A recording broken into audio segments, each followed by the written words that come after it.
Negara kita sekarang ini memiliki 13 juta kebun kelapa sawit yang setiap tahun berproduksi, produksi sekarang ini kurang lebih 46 juta ton per tahun.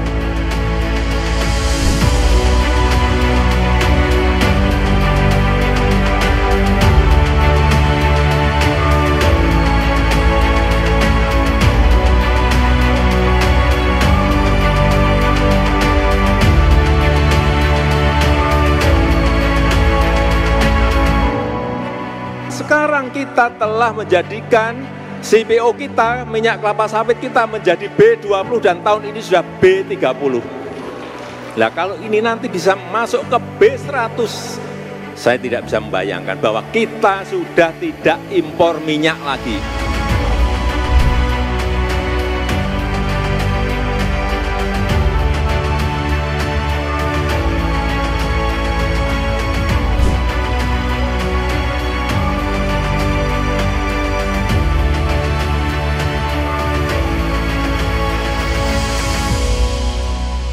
Biodiesel, bahan bakar nabati untuk ketahanan energi.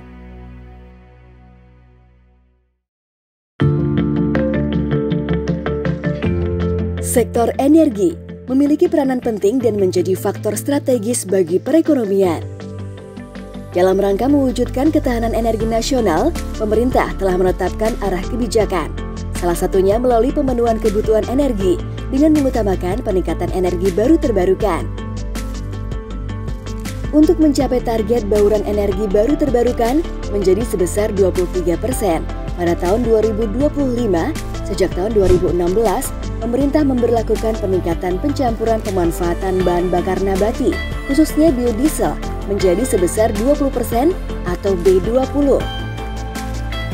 Dan mulai awal tahun 2020, mandatori pencampuran biodiesel sebesar menjadi 30% atau B30 telah diimplementasikan di seluruh Indonesia.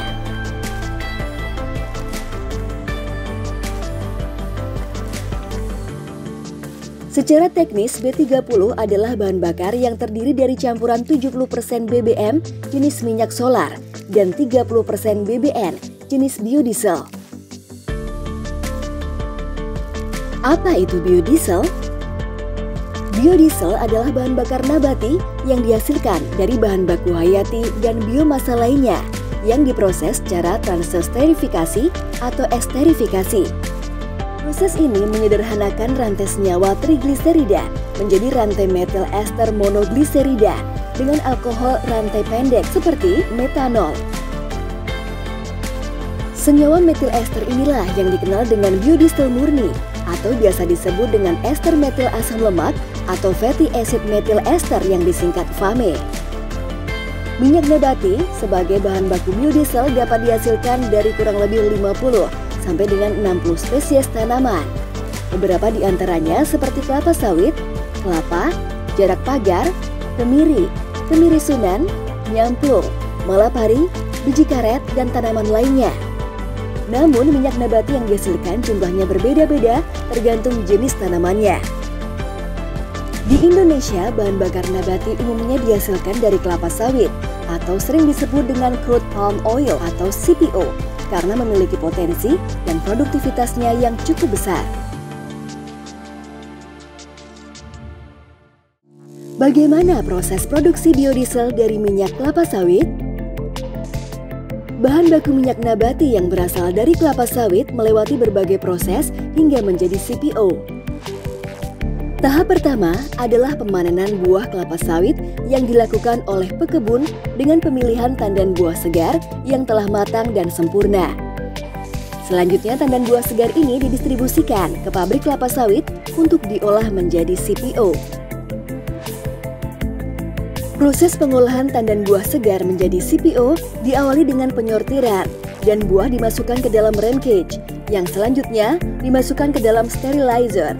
Tujuannya selain mensterilisasi tandan buah segar, juga untuk memudahkan lepasnya brondolan buah dari tandan, mengurangi kadar air, melunakkan mesokarp atau daging buah, sehingga memudahkan proses pelumatan dan pengepresan, serta pemisahan kernel dari cangkang. Selanjutnya, tandan buah segar yang telah direbus dimasukkan ke dalam thresher dan dilumatkan pada digester untuk kemudian diperas dengan screw press sehingga menghasilkan minyak sawit. Dan tahap terakhir yaitu dimurnikan pada purifier dan vacuum dryer untuk mendapatkan CPO murni. Selain menghasilkan CPO, proses pengolahan tandan buah segar kelapa sawit juga akan menghasilkan beberapa produk sampingan seperti minyak kernel sebagai bahan baku minyak inti sawit, tandan buah kosong dan serat yang dapat diolah menjadi pupuk, cangkang kelapa sawit yang dapat digunakan sebagai bahan bakar biomasa. Sedangkan limbah cair atau palm oil meal effluents dapat diolah untuk menghasilkan energi pembangkit listrik. CPO murni yang dihasilkan dari pabrik kelapa sawit kemudian didistribusikan ke pabrik pengolahan CPO. Proses distribusinya dapat menggunakan angkutan darat seperti truk tangki, kereta api, maupun kapal. CPO sendiri dapat diolah menjadi berbagai macam produk. Minyak nabati sebagai bahan baku minyak goreng, krim, margarin. Oleokimia seperti untuk bahan baku deterjen, pelumas. Asam laurat yang digunakan dalam kosmetik dan sabun, dan bahan bakar nabati jenis biodiesel.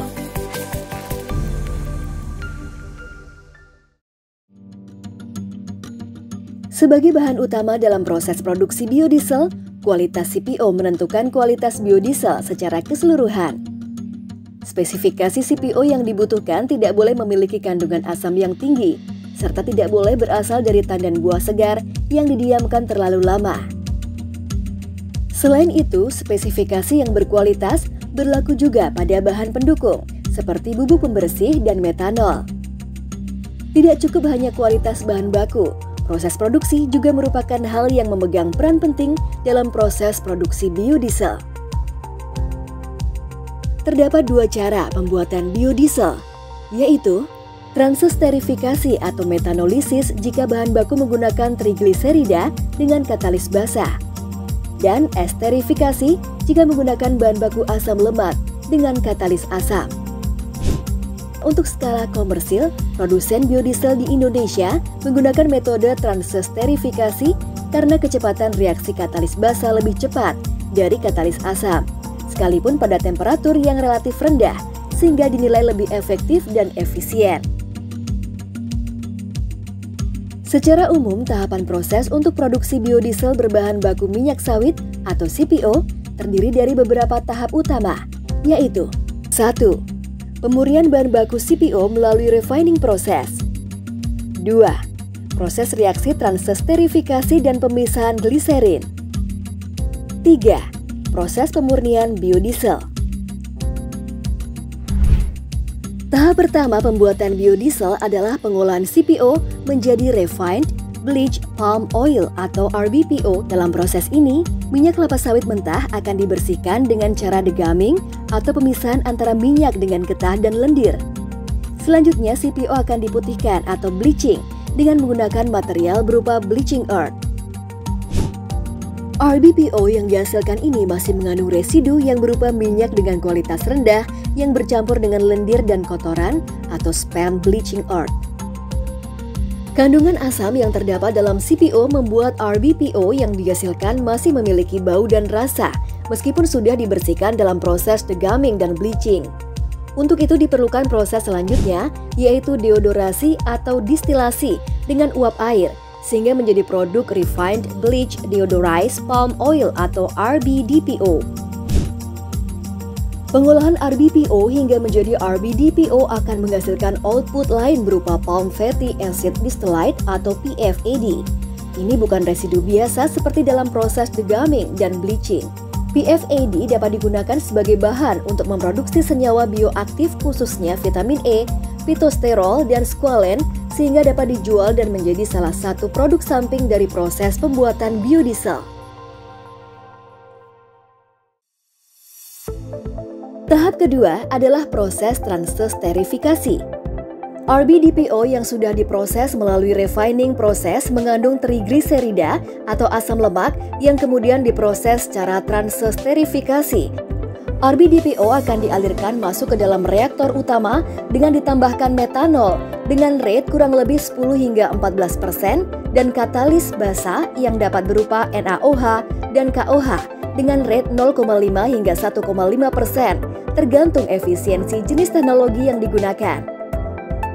Pada skala komersial, proses transfer sterifikasi pada reaktor utama dilakukan pada suhu 55 hingga 60 derajat Celcius untuk memaksimalkan proses reaksi yang terjadi dan untuk memaksimalkan produk akhir yang dihasilkannya.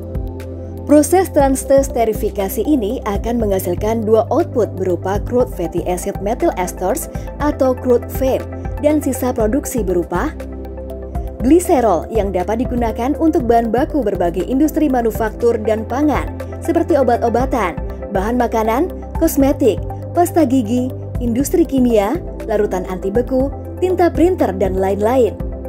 Sisa metanol yang dapat digunakan kembali dalam proses transfer sterifikasi. Gliserol dan metanol akan dipisahkan, sedangkan crude FAME akan masuk ke tahap selanjutnya, yang merupakan fase akhir dari proses produksi biodiesel.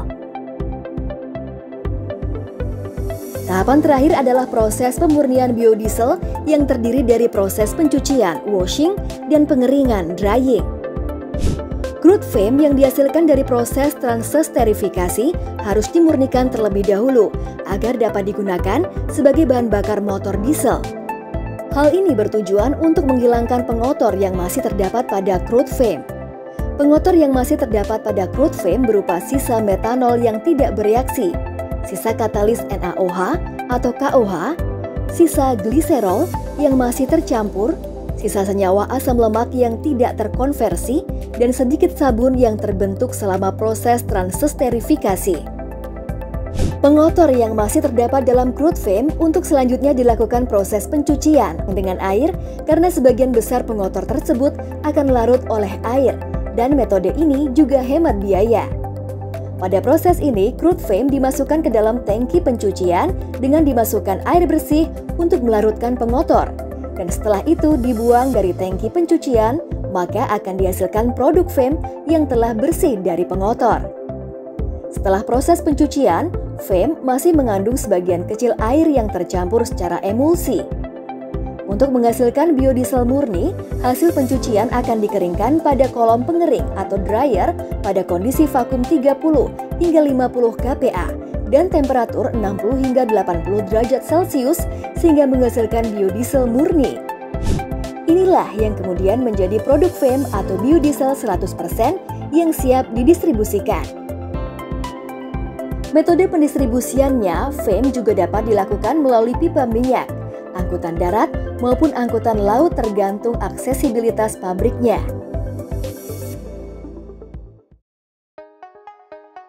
Sebelum menjadi bahan bakar yang siap digunakan pada kendaraan, biodiesel akan melalui proses pencampuran atau blending dengan solar di terminal bahan bakar minyak yang tersebar di berbagai wilayah di Indonesia. Untuk memastikan konsistensi pada proses blending, ada 3 metode pencampuran biodiesel yang saat ini diterapkan. Pertama, inline blending, yaitu pencampuran dilakukan pada pipa langsung sesuai dengan komposisi FAME dan solar. Kedua, tank blending, yakni pencampuran dilakukan dalam tangki yang memiliki alat pengukur tinggi cairan. Volume pencampuran FAME dan solar disesuaikan dengan alat pengukur tersebut. Dan ketiga, splash blending, yakni pencampuran dilakukan selama pengiriman di atas kapal.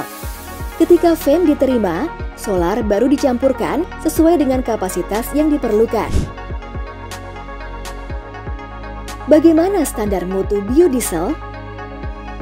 Persyaratan mutu biodiesel di Indonesia menggunakan parameter Standar Nasional Indonesia atau SNI yang dikeluarkan oleh Badan Standarisasi Nasional dengan nomor SNI 7182.2/2015. Parameter standar biodiesel ini terdiri atas 2 kelompok. Pertama, parameter-parameter yang nilainya lebih mewakili tingkat kesempurnaan pengolahan atau pemrosesan seperti viskositas kinematik, titik nyala, tingkat korosi bilah tembaga, angka asam, dan kadar-kadar ester alkil, gliserol bebas, gliserol total, belerang, abu tersulfatkan, serta air dan sedimen. Kedua, adalah parameter-parameter yang nilainya lebih ditentukan oleh komposisi asam-asam lemak bahan mentah yang digunakan.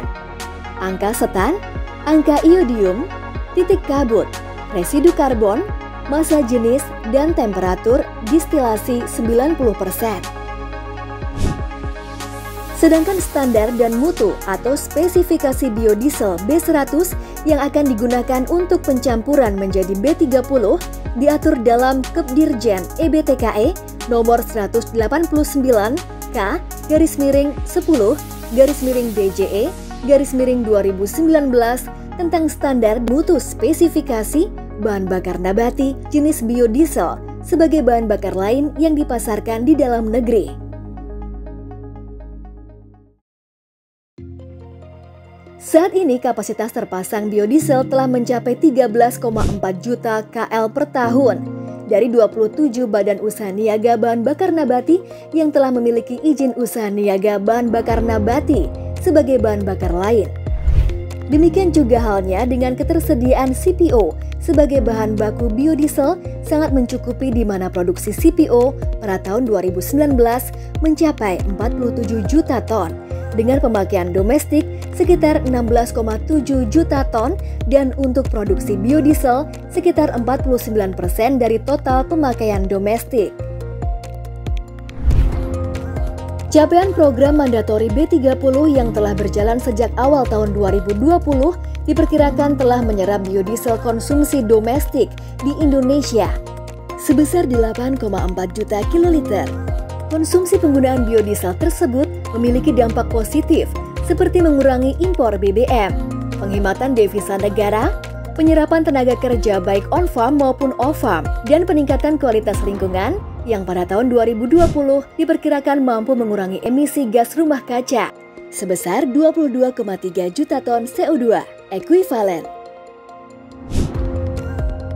Melalui program biodiesel dan dengan dukungan kapasitas produksi yang cukup, uji kinerja atau uji jalan, pemantauan secara berkala atas kualitas dan kuantitas, serta penyusunan standar nasional Indonesia, pengembangan bahan bakar nabati di Indonesia akan menjadi industri yang berkelanjutan yang tak hanya menguntungkan secara ekonomi, tetapi juga mampu menjaga lingkungan agar tetap lestari.